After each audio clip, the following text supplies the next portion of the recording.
네, 수행의 향기로 물들어가는 시간 BBS 초대석입니다. 오늘 함께 하실 분은 너무나 여러분이 반가워하실 분이 아닐까 싶은데요. 대한불교 조계종 상도동 보문사 주지 소임을 맡고 계시고요. 더불어서 보문선언 선원장이십니다. 우리 지범 스님 나오셨습니다. 스님 안녕하십니까? 네, 반갑습니다. 네. 예.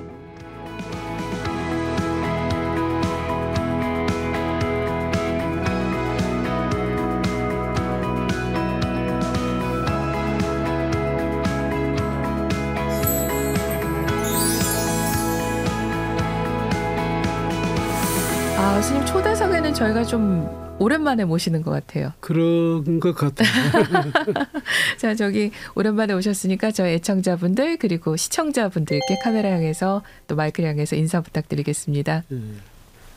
저는 그 서울 동작구 상도사동 국사봉 아래 보문사 보문선언 주지 겸 선언장을 맡고 있는 지범입니다.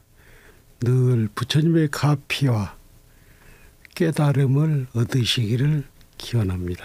네, 감사합니다. 더불어서 제가 추가로 설명을 드리면은 저희 BBS 불교방송의 라디오죠. 네, 무명을 밝히고 5시에 시작이 되는데 여전히 수요일이시죠, 스님? 그렇죠. 네, 수요일 오후 5시 30분쯤에 시작되는 지범 스님의 지대방 산책의 진행자이시기도 합니다. 얼마나 되셨죠, 스님? 지대방 만 산책 6년 넘었죠. 6년 반 정도. 벌써 그 정도 됐군요. 그래서 그 사이 저희가 선언일기 정말 너무나 재미있게 읽었던 선방 수자들의 이야기도 스님 책을 봤었는데 야, 세월이 정말 많이 흐르고 있습니다. 초대석 처음 나오셨을 때가 보문선언 이제 개원 준비 다 끝났어요 하실 때 저희가 뵀었는데 이미 선언을 개원을 하셔서 안거를 지금 몇 차례 성만을 하셨죠? 그렇죠. 지금 안거가 본안거가 3번 했고 지금도 이제 올 가을 되면 만 2년 됩니다. 그래서 이제 스님들 8분 하고 신도분들 80여 명이 지금 한거 중에 있죠. 네. 지금 선언을 거쳐가신 그 안거를 하셨던 분들 전체 총 숫자를 따진다면 몇 분 정도 되실까요? 저런 이제 이게 스님들 선방은 들어오시면 잘 안 나가더라고요.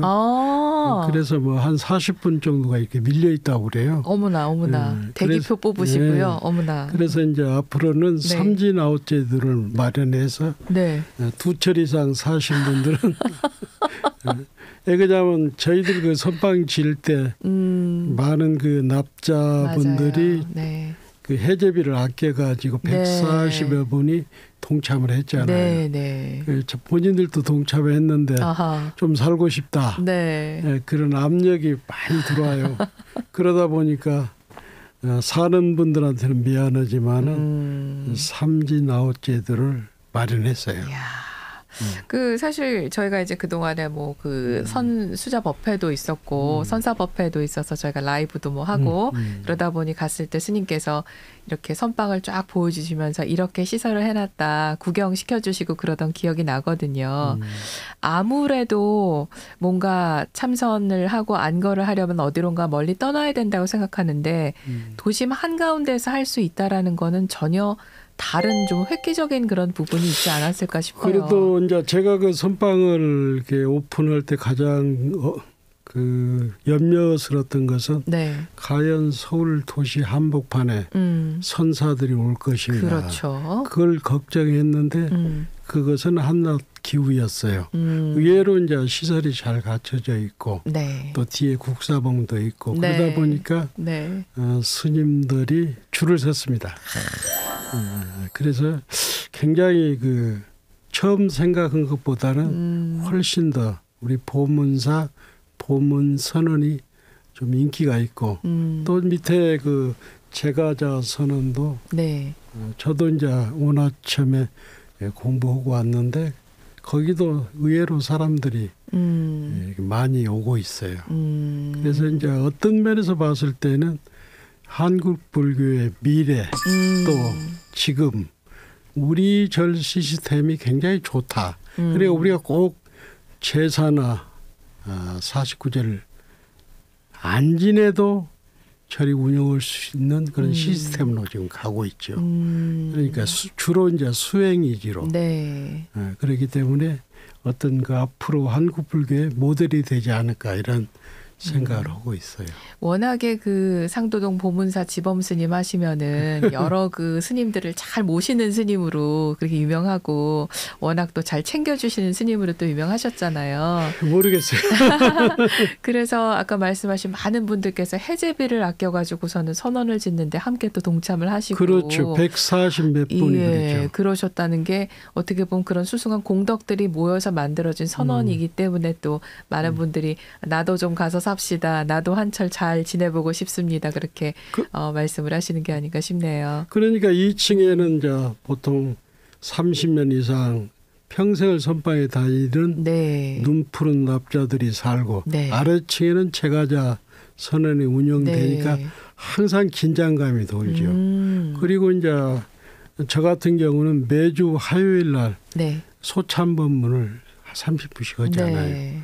그리고 이제 일요법회도 하고 네. 그러니까 직접적인 법문을 제가자들이 들을 수가 있죠. 네. 그리고 이제 가나선에서 가장 중요한 게 개인 면담을 하는데 일일이 체크를 해주고 공부 체크를 해주고 네. 그리고 또 우리 2층 선언에는 저 말고도 많은 눈푸른 납자가 계시니까 네. 법사들이 돌아가면서 이렇게 경책을 하니까 네. 신도들이 한심을 내더라고요. 생각보다는 많은 불자들이 보문 선언을 두드리고 있어요. 그렇군요. 앞으로 더 잘 될 것 같아요. 네, 우리 스님들께서도 정진 수행하시기 참 좋은 곳이지만은 말씀처럼 일상생활을 자기의 생활을 또 이어나고 직장도 다녀야 하는 제가자들 입장에서는 가까운 곳에 언제든지 달려가서 그렇죠, 그렇죠. 여쭤볼 수 있고 공부를 점검할 수 있는 그런 선언이 있고 스승님이 있다는 게 참 진짜 대단한 일입니다. 그러니까 이제 멀리 안 가도 그래서 직장이 끝나고 맞아요. 직장인들은 오후에다든가 네. 그다음에 주말이다든가 네. 언제든지 시간에 구애안 받고 와서 공부할 수 있고 또 선지식의 탁마를 받을 수 있으니까 네. 보문선언 같은 경우는 굉장히 희망이 있죠. 제가 봤을 때는 앞으로 뭐 100명, 150명 이렇게 늘어날 것 같아요.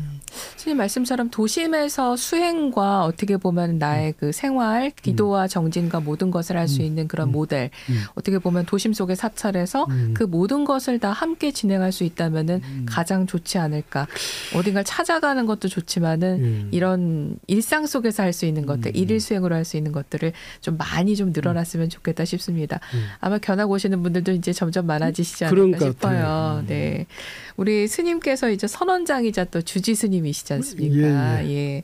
수행도 하시랴, 절 살림도 돌보시랴, 또 이렇게 방송 포교도 하시고 또 안거 중에 또 대중공연도 참 많이 다니셨던 걸로 기억이 나거든요. 우리 스님 일주일 시간표가 사실 좀 궁금합니다. 일단 하루 시간표는 어떻게 되십니까? 일단 무조건 밤 9시 되면 잠 일찍 잡니다. 네. 자고 네. 새벽 1시 정도 일어나죠. 새벽 1시요? 네. 그래가지고 될 수 있는 난 네. 새벽 시간에 웬만한 일은 다 봅니다. 그리고 이제 네. 기본으로 아침 500배는 꾸준히 하고 있고 500배 여전히 하시고요. 하고 네. 있고. 그리고 나서 또 저 같은 경우는 시민선언에 가서 제가 직접 앉잖아요. 그래서 이제 언제든지 함께 앉아주고 네. 함께 탁마를 해주기 때문에 신도들로 늘 가까이 공부 점검을 받을 수가 있죠.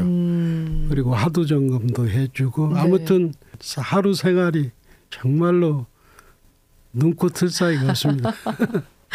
그러시군요. 네, 갑자기 생각나는 게 우리 스님께서 보문사가 이제 스승님께서 입적하신 다음에 물려주시고 나서 그때 2001년부터니까 지금 횟수로는 지금 한 24년이 그렇게 됐네요. 되시네요. 근데 이제 처음에는 그 결제철 되면은 주지 스님이 선방 들어가시고 산천에만 나오시고 그러셨다고 말씀을 일단 드렸는데요. 제가 이제 선방에 한 2년 다니다가 그러니까요. 갑자기 은사 스님의 열반 후 제가 주지를 맡았는데 네. 전혀 준비가 안 되다 보니까 제가 견디질 못했어요. 그래서 제가 힘들어하니까 신도분들이 결제는 가고 네. 해제 때 와서 주재하라고. 네. 네. 그러면서 이제 정말 주지 역할은 지금도 그렇지만은 주지 역할은 정말 못 하고 있어요. 아이고. 그러니까. 그래도 이제는 선빵과 선원과 사찰이 함께 있으니 우리 스님께서 산철도 결제철도 항상 계시니까 우리 보문사 불자님들 굉장히 좋아하실 것 같아요. 어떠십니까? 그 생각보다는 제가 아기자기한 데가 없어가지고 그저 늘 이제 정진하는 모습 보이고 또 법문하고 네. 이렇게 살지 신도들하고 이렇게 어울려서 아기자기 그렇게 못 살았던 것 같아요. 아기자기하다는 건 어떻게 하는 게 아기자기한 걸까요? 늘 동고동락을 해야 하는데 그렇게 못 살았던 것 같아요. 지금은 좀 어떠십니까? 24년 지금은 이제 나도 나이가 들어가니까 네. 신도들에 대한 배려 또 이런 것들이 필요하더라고요. 그래서 앞으로는 신도분들과 함께하는 보문사를 만들고 싶어요. 그동안은 뭐 제가 선방 스님들 위주로 이렇게 뒷바라지도 하고 선원에 같이 공부하다 보니까 네. 신도들이 좀 소외된 것 같아요. 그죠. 나이가 먹다 보니까 이제 네. 철이 좀 드는 것 같아요. 네. 아이고. 우리 뭐 정말 24년 정도 됐으면 처음에 봤을 때 갓난쟁이의 아기가 이제는 청년이 되고 어른이 되고 그러기도 했을 것 같고 그때 함께 했던 중장년이 이제는 노년이 되기도 하고. 그렇죠. 그러셨을 것 같아요. 그러니까 저희 은사 스님을 모셨던 보살님들은 거의 다 돌아가시고 아하. 제가 40대 중반에 보문사에 왔으니까 네. 같이 늙어가는 것 같아요. 그렇군요. 정말 뭐 2판과 4판을 정말 두루두루 겸하고 계시는 우리 지범 스님이신데요.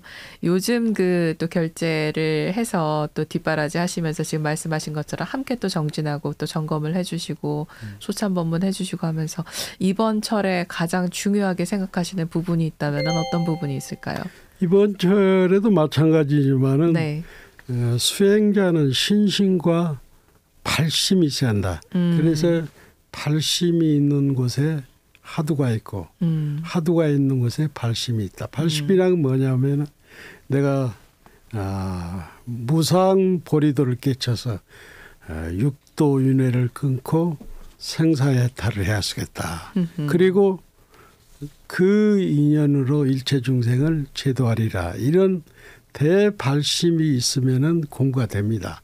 그래서 어떻게 하면 신심을 내고 발심을 하고 언제 어디서도 수행자의 불자가 되었건 스님이 되었건 수행자의 자세를 잊지 않고 그것을 육바라밀로 실천을 해야 한다. 그래서 절에 오고 참선하고 염불하고 기도하는 사람은 삶이 달라져야 한다. 그래서 내 주변에 남편이라든가 아들이나 애들부터 존경받는 그런 불자가 되어야 한다. 그러면 공부를 한 만큼 삶이 달라져야 한다. 달라지지 않는 수행은 잘못 가는 거다. 그래서 내 가족부터 변화를 시키려면 내가 보살이 돼야 한다. 그걸 많이 강조하죠. 그렇군요. 예. 보살행이 없는 수행은 있을 수 없다고 생각해요. 우리 스님 말씀 또 잠시 들었지만 또 좋은 법문을 또 잠깐이지만 또 들은 것 같은 그런 느낌이 듭니다. 이렇게 또 바쁘신 와중에도 이번에 책을 내셨어요, 스님. 근데 그 책을 내신 게 바로 얼마 전에 그 저기 광화문에 있는 가장 큰 그 서점에서 종교 부문 베스트 서적으로 그렇게 뽑히셔서 매대에 이렇게 있는 거를 봤는데 너무 일단 축하를 드립니다, 스님. 그리고 제목이 너무 좋아요. 당신의 님이 완벽한 사람입니다. 이 책이 지금 나온 지가 이제 얼마나 된 건가요? 한 21일 정도 됐죠. 21일 정도. 네. 근데 벌써 베스트 서적이 됐군요. 베스트셀러가. 이야. 지난번 책은 우리 선사들의 선방에서 정말 치열하게 정진하는 너무 재밌는 얘기들. 그 스님과 이 스님과 저 스님이 함께 수행하셨구나. 이분은 이런 분이셨구나. 우리나라의 선맥이 이렇게 이어져 나면서 이렇게 용맹정진하는 수자들이 있었구나. 이런 걸 많이 느끼고 감동을 했는데요. 그러면 이번에 이 당신은 이미 완벽한 사람입니다는 어떤 내용들이 실려 있나요? 이 책은 이제 제가 책을 본다든가 또 수행 과정에서 보고 듣고 느낀 소감을 소회를 이렇게 연습장에 썼다든가 밴드에 썼던 거를 한 1000여 개를 썼는데 이 출판사에서 200개를 골랐더라. 200개를 골라서. 아하. 네, 그러면은 일단 스님 그 들으시는 분들과 또 보시는 분들께 어떤 책인지 우리 또 저자 낭독을 해주신다면 좋지 않을까 싶은데요. 네, 스님 어떤 내용 좀 낭독을 해주실까요? 대개 이제 수행자를 장부라고 하잖아요. 대장부. 네, 대장부의 원력. 장부의 원력. 장부의 원력. 물이 다하고 구름이 다한 곳이며 연기는 소멸하고 풀은 꺼진 때더라. 문득 본지 풍광을 발구니 부처를 뛰어넘고 조사를 뛰어넘는 것을 마음대로 하겠더라. 고봉선사의 선요에 나오는 글이다. 나는 20대 초반에 이 글을 보고 가슴 깊이 새기고 품었다. 지금 이 순간에도 깨달음에 대한 열정과 원력이 식지 않고 있음을 숨길 수 없다. 어쩌면 그 젊디 젊은 시절보다도 날 젊은 지금이 더 애절하고 간절할지 모른다. 깨달음에 대한 그런 열정은 젊은 날보다도 지금 석양 노을이 지는 이때 더 간절한 것 같아요. 그때는 20대, 30대, 40대는 시간이 있었잖아요. 근데 지금은 시간이 없잖아요. 언제 얼마 전에 송광사 방장 스님도 저희들 선배잖아요. 돌아가시고. 주변에 많은 스님들이 돌아가시고 있잖아요. 그래서 어쩌면 저 모습이 내 모습일 거다. 그래서 지금은 깨달음에 대한 열정이 나를 젊은 석양에 더 간절한 것 같아요. 그래서 지금 더 간절한 것 같아요. 그래서 늘 자복해서 애를 쓰고 또 방송을 하든 책을 보든 죽는 힘을 다해서 하고 있습니다. 바로 그런 마음을 표현하신 글이 장부의 원력이라는 부분이었고요. 저는 사실 스님 이거를 책을 오기 전에 이제 쭉 봤는데 이 부분에 굉장히 좀 감동을 받았습니다. 중생이 없으면 부처는 필요 없다라는 부분이 있었는데 제가 조금만 읽어드려도 될까요?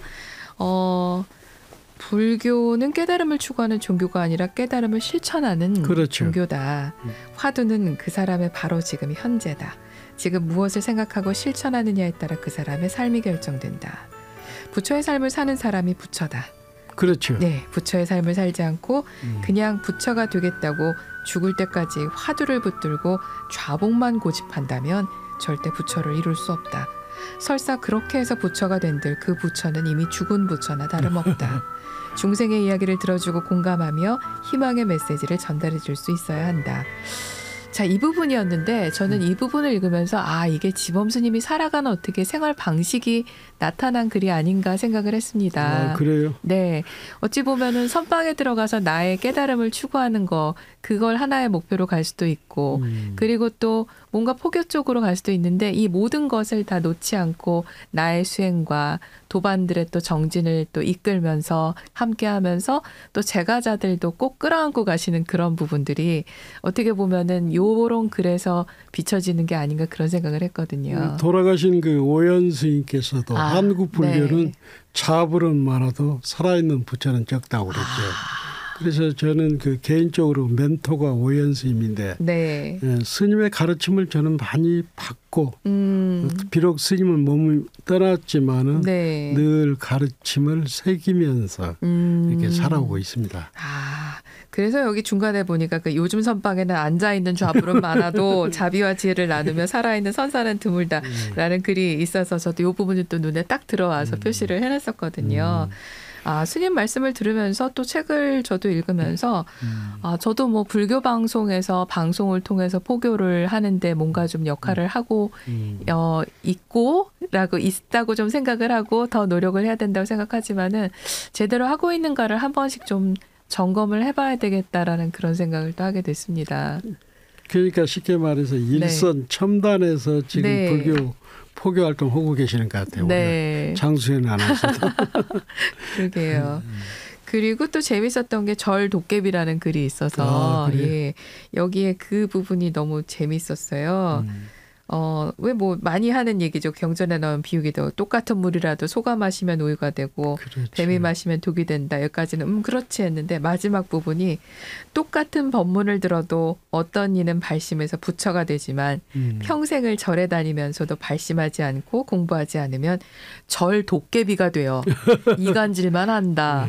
라는 구절이 있습니다. 이 부분에 대해서 스님 좀 설명을 좀 더 해주신다면요. 그렇죠. 늘 이제 우리가 법문을 듣고 공부한다 해도 그것을 잘 내가 수용을 하면은 부처로 탄생을 하는데 네. 그것을 깊이 새기지 못하고 절에만 자주 다녔지 법문을 실천하지 않으면은 자칫 잘못하면 가벼운 도깨비가 되더라고. 그래서 절에 오래 다니는 게 중요한 것이 아니라 네. 마음을 비우고 부처님의 가르침을 잘 가슴에 안고 그것을 세상을 위해서 실천하는 그런 많은 진정한 무아보살이 많이 출연해야지 도깨비가 많이 사라지고 있는 것 같아요. 절집안에 좋은 보살로 가득 차고 있는 것 같아요. 이 말씀 들으면서 저도 나 혹시 도깨비 아닌가? 막 이렇게 뜨끔하시는 분도 계실 것 같고요. 요즘 정말 그 신심 있는 보살님들이 네. 많습니다. 또 수행도 우리 보문선언에도 80여 분이 수행하지만 스님들 못지않게 애를 쓰는 보살님들이 많고 네. 보살행 보이지 않게 이렇게 보살행하는 분도 많고 그래서 대중초소라는 게 장점이 뭐냐면 잘한 부분도 내가 받아들이고 네. 못하는 부분도 나의 허물로 받아들이고 그래서 수행자는 애지간하면은 대중의 경계를 받으면서 사는 게 좋은 것 같아요. 그리고 거기에 선지식이 있으면은 더 좋잖아요. 저희들 같은 어린 시절에 성철스님이라든가 네. 서홍스님이라든가 네. 경봉스님이라든가 뭐 법전, 구산 이런 스님들 가르침을 많이 받고 살았잖아요. 네. 한국 불교는 선지식이 없는 것이 아니라 선지식이 옛날보다는 조금 적다는 거예요. 선지식은 많은데 네. 있는데 조금 적다는 거예요. 근데 그것도 그래요.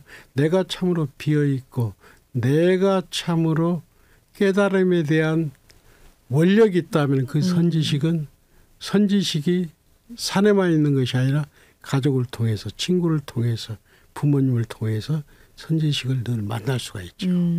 선지식은 내 안에 있죠. 내 안에. 바로 그런 메시지들을 저희가 이번에. 그래서 이제 이번에 네. 당신은 완벽한 사람입니다.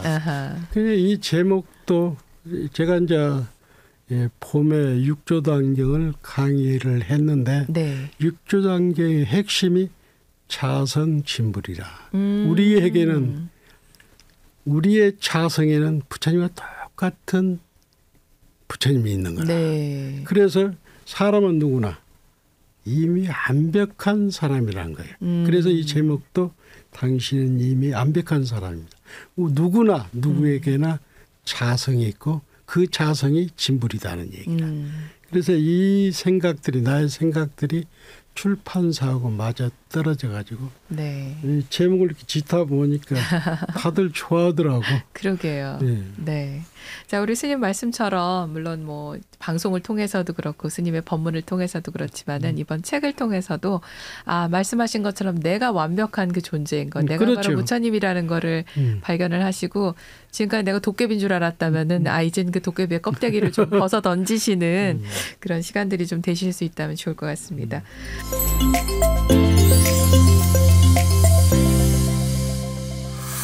네, 오늘 BBS 초대석은 대한불교 조계종 상도동 보문사 주지이자 보문선원장이신 지범 스님 모시고 함께하고 있습니다. 우리 또 스님 하면은 보문사의 그 7인 선사법회를 또 빼놓고 얘기를 할 수가 없는데요. 솔직히 말씀드릴게요. 스님 처음에 좀 신기했어요.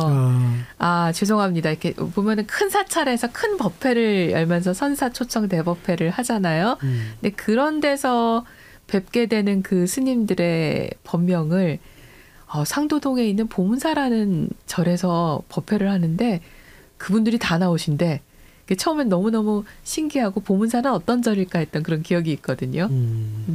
근데 뭐 그 무여 스님, 해국 스님, 대원 스님, 맞아요. 할 것 없이 영진 스님 뭐 가까이 모셨던 분들이니까 지범이가 평생을 선원에 살다가 서울에서 포교당 열어가지고 법회 한다니까 정으로게 와주신 거죠. 그러다 보니까 어느새 상도동 보문사에 법회가 소문이 나기 시작을 했습니다. 그렇죠, 그렇죠.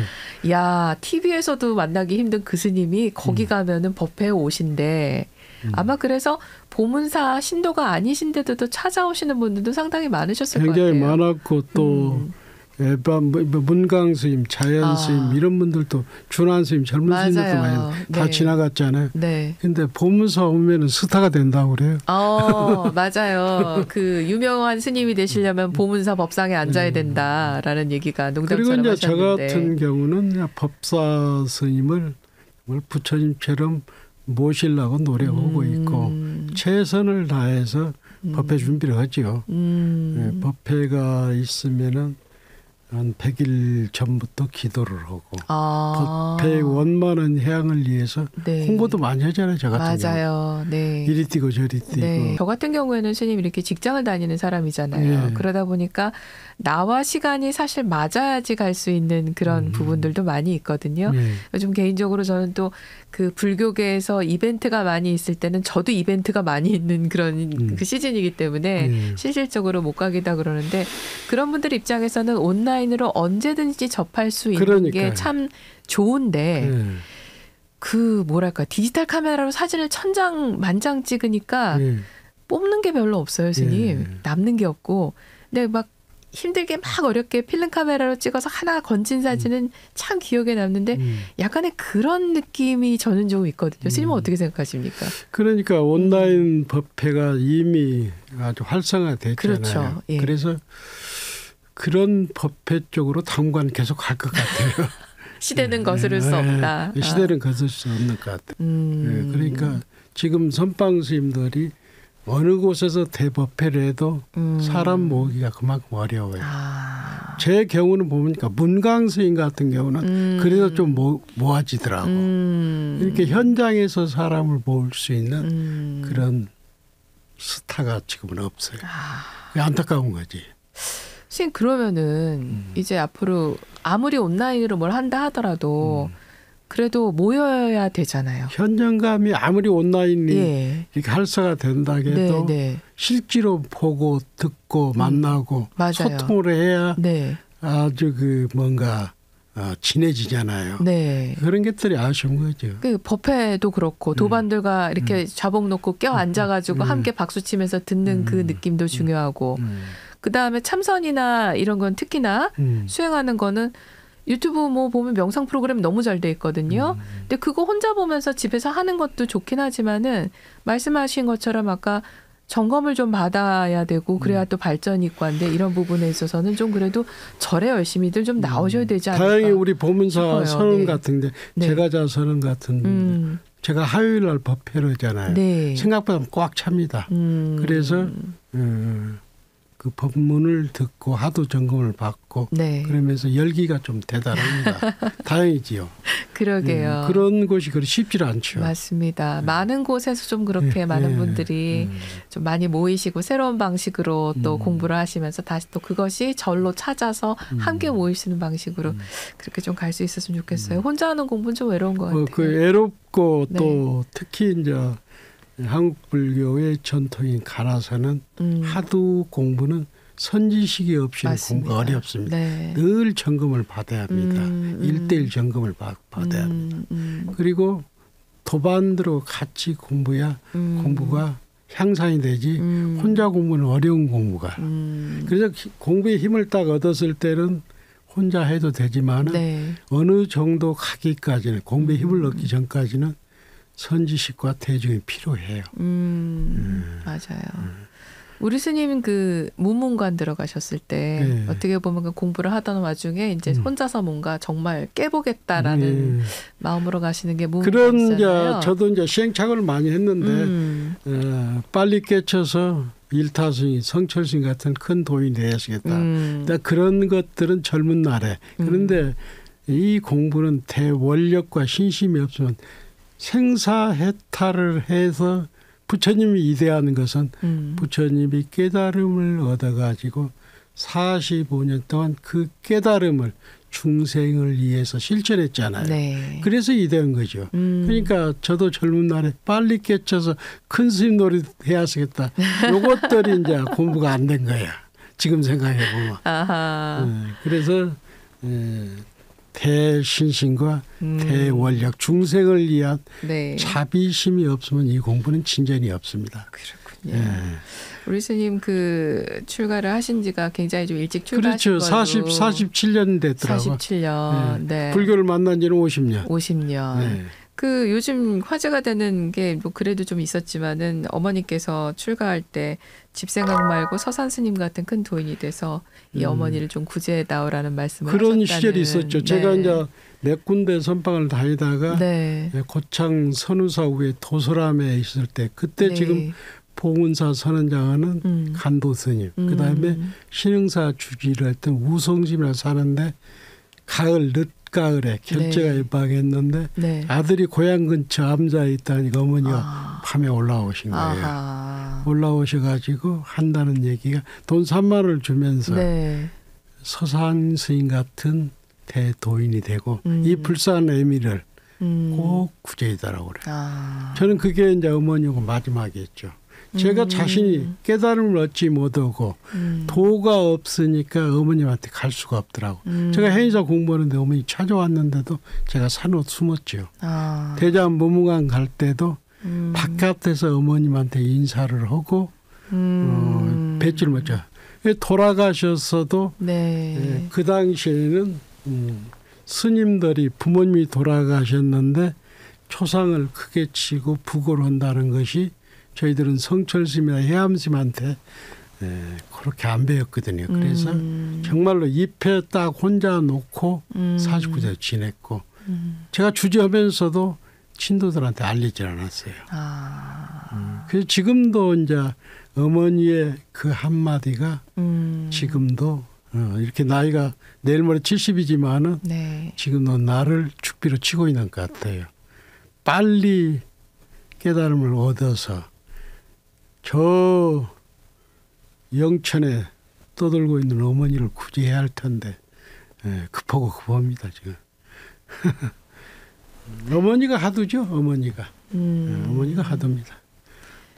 그 모든 것들이 어떻게 보면은 인연에 따라서 오고 가는 것이기는 하지만은 우리 스님 말씀처럼 지금 이렇게 어떻게 보면은 사람들을 또 이끄는 그런 또 지도를 하는 포교를 하는 입장에서도 또 구도를 하는 수행자의 입장에서도 많은 부분이 아마 다 이렇게 인연으로 엮여가지고서는 지금까지 오신 게 아닌가 그런 생각이 드네요. 그래요. 저 같은 경우는 오늘에 있기까지 오늘에 네. 여기서 20년 동안 대중 시봉하면서 네. 나를 만들어준 스님들이 있잖아요. 네네. 젊은 날에는 무여스님이라든가 또 객대접하는 것은 징계함의 시무스을 통해서 네. 그다음에 중생에게 향하는 것은 설악산 오연스님을 만나서 모든 것을 중생에게 향하는 모습을 봤잖아요. 네. 제 선언일기가 나왔을 때도 네. 오연스님 같은 선언일기를 딱 보고 네. 깜짝 놀라서 새벽에 전화를 한 거예요. 내가 이 책 보시겠다 하면서 계좌번호 대라가는 거예요. 그때는 참 수월하게 스님께서 법보시를 다 해준 거예요. 네. 지금도 법보시가 많이 들어오고는 있지만 네. 그런 오연스님 이게 남자는 그러잖아요. 수행자는 자기를 인정하는 사람을 좋아하잖아요. 오연스님께서 제 글을 제 살아온 삶을 참 좋아하셨어요. 그래서 이 책이 나왔는데 첫 번째 이 오연스님 생각이 나더라고요. 지금 이번에 얼마 전에 그 무산 문학상이라고 네, 나왔죠. 맞아요. 네. 그래서 아주 좋은 분들이 상을 탔더라고요. 시를 또 많이 쓰셨던 예, 우리 오연스님도 맞습니다. 그래서 제 그 젊은 날의 멘토는 무여스님이라든가 진기함의 시무스님이 있었고 네. 시봉을 잘하셨다면서요. 그렇게 저희 뵀죠. 네. 그래가지고 중생이 해양하는 모습은 오연스님을 통해서 지금도 늘 오해인 스님의 삶을 인생의 멘토로 네. 수행자의 멘토로 네. 늘 생각하고 있죠. 오현 스님께서 그때 그 선언일기를 2시간 만에 다 읽으셨다고 하셨다고 그랬는데 이번에도 아마 계셨다면은 아마 이거는 조금 더 빨리 읽지 않으셨을까 그런 생각이 듭니다. 당신은 이미 완벽한 사람입니다라는 이 메시지가 정말 사람마다 받아들이면 다 색깔이 다르게 받아들일 수 있을 것 같아요. 그럴 것 같아요. 내가 지금 처해 있는 상황에 따라서 행복할 때, 힘들 때, 뭔가 좀 고통스러울 때 또는 뭔가 고민이 있을 때 그 순간순간에 메시지를 가지고 극복할 수 있는 좀 힘이 될 수 있지 않을까 그런 생각이 듭니다. 당신은 이미 완벽한 사람입니다. 제가 그 법보시를 많이 받아가지고 특히 선빵이라든가 강원 유령이 보냈는데 네. 의외로 스님들께서 이 책을 많이 원해요. 그래서 통도사 주의심 같은 경우는 네. 뭐 300부 또 신흥사 주의심도 200부 백담사 네. 그래가지고 이 법보시를 큰절에서 이렇게 많이 해주죠. 그래서 저는 법보시 받으면 또 동국대라든가 승가대라든가 강원이라든가 특히 비구인스님들 이 책을 좋아하더라고. 그래서 아마도 이 책이 지금 나온 지 20일 됐는데 앞으로 굉장히 이렇게 선언일기 못지않게 네. 히트를 칠 것 같아요. 그러니까 어제 제가 교보를 갔잖아요. 네. 갔는데 그렇게 큰 광고가 베스트셀러. 그러니까 책을 많이 팔았다고 그래요. 거기서. 그러니까 이렇게 광고가 붙었더라고요. 네. 요즘은 사실 모든 것이 온라인화되는 세상이다 보니까 책도 잘 팔리지 않고 말씀하신 것처럼 이렇게 절에서 하는 법회 사람이 잘 모이지도 않고 그런 세상입니다. 그럼에도 불구하고 많은 분들이 역시 진짜는 통한다라는 생각이 들고요. 많이들 동참해 주시고 또 함께 고민해 주시고 또 나의 길을 찾아가는 데 있어서 진짜 진정한 부처님을 만나는데 오늘 우리 지범 스님 나와서 하신 말씀들이 또 뭔가 길이 돼 주신다면 참 좋을 것 같아요. 그래요. 네. 자, 앞으로의 발언이 있으시다면 스님 한 가지 여쭤보고 싶습니다. 발언이 있다면 저는 지금 사부대중을 이렇게 지금 우리 절에서 같이 공부하고 있잖아요. 그렇죠. 사부대중 선언이죠. 네. 네. 이것이 우리 절에 끝이지 않고 요즘 선명상 조교에서 외치고 있잖아요. 그렇죠. 9월로 끝일 것이 아니라 각 절마다 사부대중 선언이 들어서고 또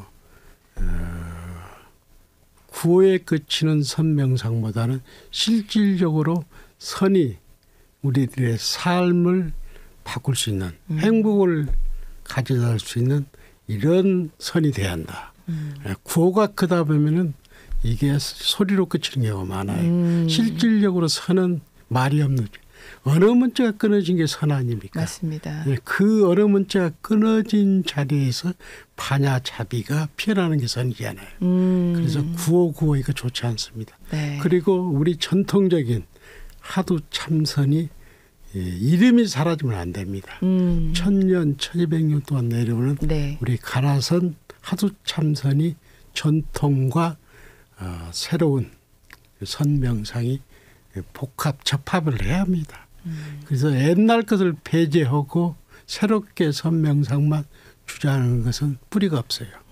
그래서 이런 것들을 하더라도 오랫동안 참선을 하고 수행을 한 무여스님이라든가 해국스님이라든가 영진스님이라든가 일수스님 이런 분들을 모셔서 그분들의 고언을 이렇게 들을 필요가 있다. 네. 그래야 제가 불자들한테 국민들한테 호응을 얻을 수 있다. 구에 그치는 선명상이 아니고 실질적으로 오랫동안 수행자가 수행자의 안목으로 공부했던 그런 것들이 국민 속으로 들어가게 잘 이끌어줘야 합니다. 집행하는 분들이. 굉장히 중요한 얘기입니다. 네. 평생을 수행했던 스님들을 배제하고 선명상을 구에 그쳐서는 안 된다는 거예요.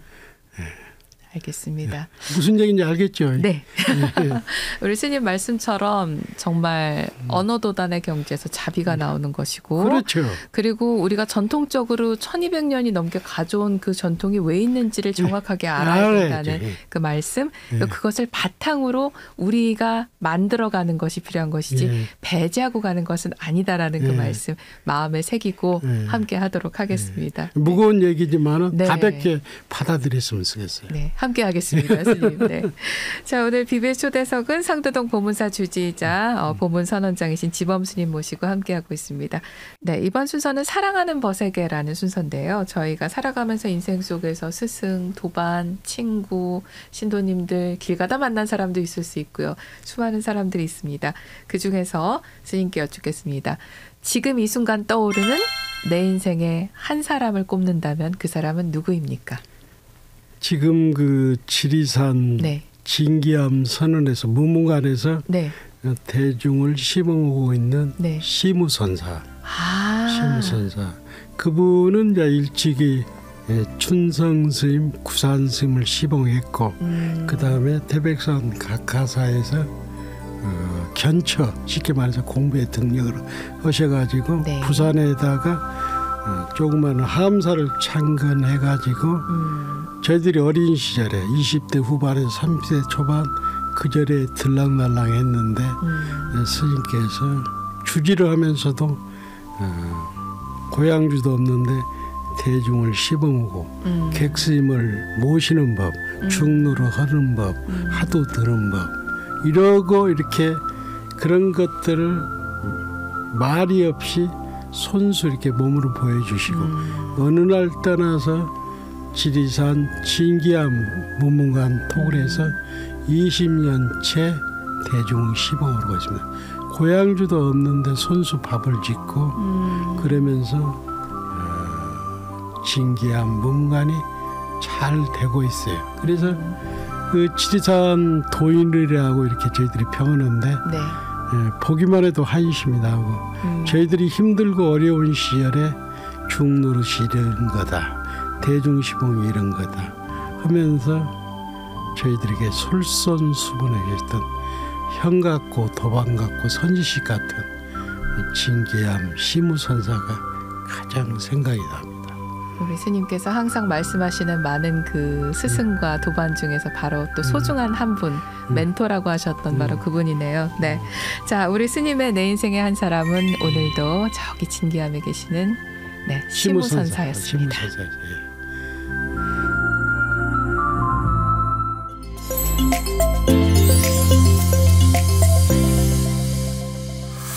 네, BBS 초대석 오늘은 상도동 보문사 주지이자 보문선원의 선원장이신 지범 스님 모시고 너무나 귀한 말씀 잘 들었습니다. 스님 항상 건강하시고요. 그리고 앞으로도 이렇게 정말 서슬이 펄하면서도 따뜻한 가르침 계속 주실 거라고 믿겠습니다, 스님. 이렇게 초대해 주셔서 고맙습니다. 다음 기회에 뵙도록 하겠습니다. 예, 다음에 또 뵙겠습니다. 예. 감사합니다. 저는 그 18살 때 고등학교 3학년 때 불교를 알았고 그 다음에 선해대에서도 그때 고창 선우사 석사감 노스님으로부터 참선을 배웠습니다. 그러니까 실질적으로 참선을 시작한 지가 한 반세기 되잖아요. 노스님께서 하두 드는 법을 제대로 알려드렸거든요. 그래서 이제 저는 처음에 하두를 들을 때 부모 미생전 본래 면목이 이목고 하두를 들었는데 절에 이렇게 오니까 스님들이 무자 하두도 들고 간식을 하두도 들고 또 이렇게 드는데 막상 제가 이렇게 선언을 개원하다 보니까 보살님들이 하도 들은 것을 제가 늘 점검하잖아요. 그래서 제가 가장 강조하는 것이 가나선에서는 신심, 의심, 분심을 3요소다 하잖아요. 그러면 하두는 과연 어떻게 될 것인가. 그래서 제가 그 이목구 하두를 이렇게 가르치고 있습니다. 부모 미생전 본래 면목이 부모 미생전 본래 면목이 이먹고 이렇게 가르치는데 그래서 이제 밥을 먹는다든가 똥을 싼다든가 잠을 잔다 잠자는 것이 이먹고 밥을 먹는 게 먹고 또 이렇게 하는데 이것을 전제를 바꾸면 안 된다는 거라. 그래서 하두를 들다 보면은 부모미생전 이목고를 하더라도 이 부모미생전 이목고 하두를 이에 부모미생전 본래면목이 이 하면은 이 안에 들어가는 거야. 그래서 이목고 그 다음에 못자하두도 그러거든. 못자하두도 개불성이 조주스님께서 개불성이냐 하니까 없다겠잖아. 어째서 부처님께서는 일체 중생이 불성이 있다 했는데 조주스님께서는 어째서 물하겠을까? 그것도 이렇게 하두를 들을 때 어째서 물하겠을까? 어째서 물하겠을까를 하두를 들다 보면은 이것이 깊이 들어가다 보면은 어째서 무라. 옛날 스님들은 무라. 그러면 어째서 무라겠을까? 이 무에 하나가 된다는 얘기야. 그래서 하두를 정확히 들어야 합니다. 그래서 하두는 원구를 의심하는 것이지 뜻을 헤아리는 것이 아니야. 그러니까 참 굳이 참의가 아니다는 거예요. 사랑 분별이 끊어진 자리에서 그 무다든가 이 목고를 의심하는 것이지 그것을 사랑 분별 헤아리는 것은 아니라 어째서 물하겠을까? 무라. 이목고도 부모 미생전 본래면목이 이에 부모 미생전 본래면목이 다 들어간 이를 약간 길게고 이목고. 그래서 이것들이 행주자와 어묵동등이 되고 이것이 좀 더 깊어지면 통정일려가 되고 몽중일려가 되고 오묘일에 대해서 제8아래아식이 타파돼서 나의 가지고 있는 나의 자성진불이 드러나는 것이 하두참선입니다. 그래서 하두참선은 나름대로 공부가 아니라 선지식을 만나서 방마이를 맞으면서 공부를 해야 한다. 이렇게 마치겠습니다.